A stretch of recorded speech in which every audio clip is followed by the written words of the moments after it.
Viewers, उम्मीद है कि आप सब खैरियत से होंगे। मेरा नाम डॉक्टर साकिब जुबार है और आप देख रहे हैं फूड साइंस यूनिवर्स। आज मैं एक नया टॉपिक लेकर आपके सामने हाजिर हूँ। लास्ट लेक्चर जो इसका पार्ट 1 था, ये पार्ट 2 बना रहा हूँ मैं। पार्ट 1 में मैंने टाइम सीरीज प्लॉट के बारे में बताया था आपको। सेम ये वही यानी सारे ऑप्शन है, सिर्फ इसमें एक और ऑप्शन नया पैनल ग्राफ। यानी जो मैंने लास्ट लेक्चर बनाया उसमें मैं टाइम सीरीज ग्राफ के बारे में बताया था आपको कि उसमें आप कैसे ग्रुपिंग कर सकते हैं, और इसमें मज़ीद एक और ऑप्शन है पैनल ग्राफ। तो मैंने सोचा आपसे इस पर भी एक वीडियो बना दूं। तो आज मैं पैनल ग्राफ के बारे में मैं आपको बताऊंगा कि टाइम सीरीज़ के अंदर आप पैनल ग्राफ कैसे बना सकते हैं। जैसे ये ग्राफ आपके सामने शो हो रहा है, बिल्कुल ऐसा ग्राफ कैसे बना सकते हैं। तो सबसे पहले मैं बता दूँ कि इस पैनल ग्राफ को बनाने के लिए आपको किन चीज़ों की ज़रूरत है। इसमें एक्सेल चाहिए, आपको मिनी टैब चाहिए, हाइपर स्नैप चाहिए सॉफ्टवेयर, और पेंट। तो ये मेरी वेबसाइट है, इस पे से आप ये डाउनलोड कर सकते हैं, हाइपर स्नैप भी और मिनी टैब भी। मैं आपको खोल के दिखा देता हूँ। ये मेरी वेबसाइट जब ओपन करेंगे www.foodscienceuniverse.com, तो ये ऐसे ओपन हो जाएगी। इसके बाद हम नीचे आए और यहाँ पे अगर हम नीचे आएंगे तो डिफरेंट सॉफ्टवेयर, इस पर क्लिक करेंगे।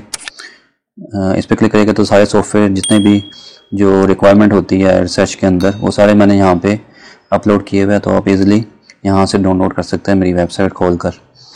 तो ये जब ओपन करेंगे तो यूँ आपके सामने ओपन हो जाएंगे।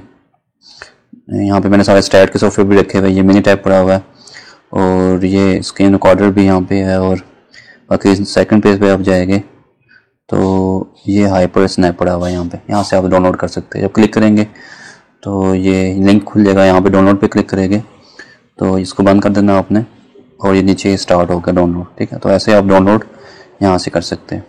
चलिए आप स्टार्ट करते हैं। सबसे पहले मैं बताता हूँ कि जो पैनल ग्राफ है कैसे एक्सेल में डाटा आपने कैसे सेलेक्ट करना है। और एक चीज़ ये भी ध्यान में रखें कि ये सिर्फ वन वे नोवा का डाटा जो होता है, जो वन फैक्टर डाटा होता है, उस पर ये इम्प्लीमेंट हो सकता है। उस डाटे पर ये पैनल ग्राफ बन सकता है। तो सबसे पहले आपने एक्सेल ओपन करना है। इसमें मैं डाटा ऑलरेडी मैंने अरेंज किया हुआ है, ये आप देख सकते हैं। इसमें दो कैटेगरीज में बना लिए। जो मैंने लास्ट लेक्चर आपको दिया, जो इसका पार्ट 1 था, उसमें सिर्फ ग्रुप्स बने हुए थे। उस ग्रुप्स की बेस पे मैंने डाटे को यानी ग्राफ बनाया था, टाइम सीरीज ग्राफ। लेकिन इसके अंदर अब मैं मजीद एक और कैटेगरी बना रहा हूँ, यानी इसमें दो कैटेगरीज बन गई। लेकिन डाटा मेरा जो है वो सिंपल है, वन वे नोवा का ना। और तकरीबन ये 188 रीडिंग्स है। लेंथ मेजर की है डिफरेंट टाइप्स के ग्रुप्स के अंदर। हाइब्रिड है, इसमें कोर्स है, फाइन है, और इसकी मुख्तलिफ कैटेगरीज बना ली लेंथ के लिहाज से, लॉन्ग, मीडियम और एक्स्ट्रा लॉन्ग। तो इस पे आप ग्राफ बनाते हैं पैनल ग्राफ कैसे बनेगा। सबसे पहले आपने डाटा ऐसे अरेंज कर लिया, उसके बाद इसको कॉपी करना है। और ध्यान में रखें ये उस डाटा पे लगता है जो बहुत ज़्यादा डाटा हो, यानी लार्ज सैंपल साइज हो आपका, उस पे यानी ये ग्राफ बड़े अच्छे बनते हैं। जैसे अब मैंने ये 188 सैंपल्स का डाटा है, ये 188 सैंपल का डाटा मैं सेलेक्ट करूँगा। पहले ये आपके सामने सारा मैं सेलेक्ट कर रहा हूँ। ये सिलेक्ट हो जाए, एक मिनट। ये 188 सैंपल्स है, ये 188, क्योंकि एक हेडिंग का है तो 188 189 शो कर रहा है, लेकिन 188 है ऊपर, क्योंकि एक जो है वो हेडिंग की है। ये मैंने कॉपी किया कंट्रोल सी से। उसके बाद मैं मिनी टैब ओपन करूँगा। ये मैंने मिनी टैब ओपन कर लिया। उसके बाद यहाँ पे क्लिक करूँगा और यहाँ पेस्ट कर दूँगा। ये आपका डाटा एक्सेल से मिनी टैब के अंदर पेस्ट हो गया। उसके बाद आपने जाना है ग्राफ के अंदर। उसके बाद यहाँ से same time series plot select करना है, और यहाँ से मल्टीपल विद ग्रुप्स ये सेलेक्ट करना और ओके कर देना है। और इसके बाद सीरीज में आपकी जो पैरामीटर लेंथ है उसको आपने सेलेक्ट कर लेना है। यहाँ पे क्लिक करना है और यहाँ पे आपने जो ग्रुप्स बनाए हुए हैं उसको सेलेक्ट कर लेना है। ठीक है, उसके बाद आपने ओके करना है। ये बिल्कुल सेम ऐसे है जैसे आपने टाइम सीरीज ग्राफ बनाया था, जो मेरा फर्स्ट लेक्चर। अगर आप देख ले पहला लेक्चर तो आपके लिए ईजी हो जाएगा अंडरस्टैंड करना। ये मेरा सेकंड लेक्चर है पैनल ग्राफ पे ना। तो ये मैंने डिलीट कर दिया, इसको करके ये भी डिलीट कर दिया। ठीक हो गया। अब इससे मैंने पैनल, ये टाइम सीरीज ग्राफ बना है, अब इसको मैंने पैनल ग्राफ के अंदर कन्वर्ट करना है।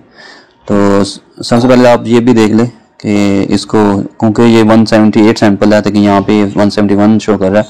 तो इसका तरीका क्या होता है चेंज करने का, डबल क्लिक करें इसके ऊपर और यहाँ पे स्पेसिफाई टिक। तो कोशिश करें कि आप इसको इवन नंबर कर दें। 120 के बाद 40, मैं 20 का गैप रख रहा हूँ उसके बीच में, ताकि आपका डाटा ईज़िली आपको पता चल सके कि कहाँ से कहाँ तक मेरा फाइन है, कहाँ से कहाँ तक कोर्स जो ग्रुप वाइज हमने किया हुआ है वो मैं इजीली उसको अंडरस्टैंड कर सकूँ। ये मैं आपके सामने करके दिखाता हूँ। 140 और 160 और लास्ट में मेरे टोटल मेरे नंबर ऑफ सैंपल कितने हैं 188। तो मैंने ओके कर देना। ये देखिए अब यहाँ 188 तक ये आ गया। इसलिए मैंने किया क्योंकि लास्ट लेक्चर में बताया था आपको टाइम सीरीज ग्राफ में कि आपने ये बताना है कि यहाँ एक से लेकर इतने यानी यहाँ तक मेरा यानी हाइब्रिड है और उससे आगे यहाँ से यहाँ तक मेरा कोर्स है और यहाँ इजली यानी नहीं उसमें स्केलिंग कर सकते हैं। तो ये कर लिया। उसके बाद आपने यहाँ पे राइट क्लिक करना है और यहाँ पे ये देखिए पैनल ग्राफ, ये पैनल लिखा हुआ है, इस पर क्लिक करना है और यहाँ पे फिर आपने ना यूज़ बाय वेरिएबल्स इस पर क्लिक किया और उसके बाद यहाँ पे क्लिक करना है। तो यहाँ पे आपने कैटेगरी सेलेक्ट करना है, ये ध्यान में रखना है। पहले में आपने ग्रुप सेलेक्ट किया था, यहाँ पे कैटेगरी सेलेक्ट करेंगे। उसके बाद अरेंजमेंट में जाएंगे क्योंकि मेरी कैटेगरी 3 है, ठीक है, तो मैं रोज 3 करूँगा और कॉलम 1 ही रहने दूंगा यहाँ पे ना, ठीक है, क्योंकि मैं बनाना चाह रहा हूँ बेसिकली ऐसा ग्राफ, क्योंकि मेरी ये 3 कैटेगरी एक्स्ट्रा लॉन्ग और मीडियम, तो 3 रोज बन गई, कॉलम मेरा 1 ही बनेगा। ठीक हो गया। ये मैंने ऑप्शन सेलेक्ट किया इसमें 3 और उसके बाद अगले ऑप्शन में आ जाए, यहाँ पे आपने करना है डोंट अल्टरनेट पैनल्स, ठीक है। ये सारी सेटिंग करके उसके बाद आपने ओके करना है और उसके बाद दोबारा ओके करना है। तो ये सामने आपके पैनल ग्राफ बन गया। ठीक होगा। इसने यानी कैटेगरीज को भी सेपरेट कर दिया और ग्रुप्स को भी सेपरेट कर दिया। ये 3 ग्रुप्स बन गया और ये कैटेगरी बन गई।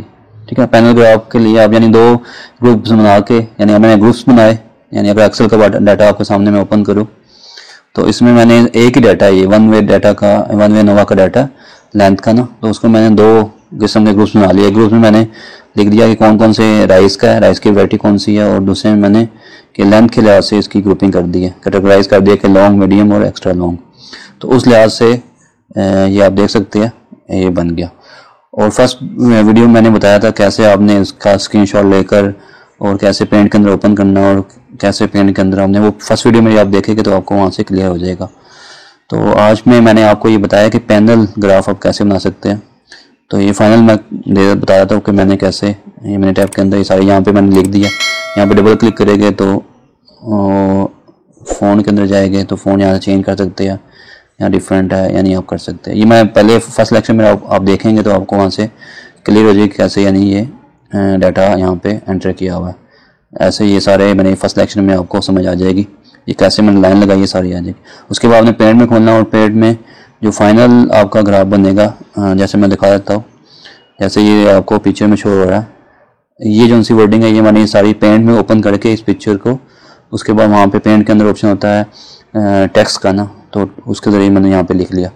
ये फर्स्ट वीडियो में अगर आप मेरे देख रहे तो मैंने पेंट के अंदर कैसे यानी लिख सकते हैं, तो मैंने वो सारा बताया हुआ है। तो आज मैंने आपको बताया कि मिनी टैब के ज़रिए आप कैसे पैनल ग्राफ बना सकते हैं। तो आज के लिए इतना ही काफ़ी है। Thanks for watching my video. Take care. Allah हाफिज़।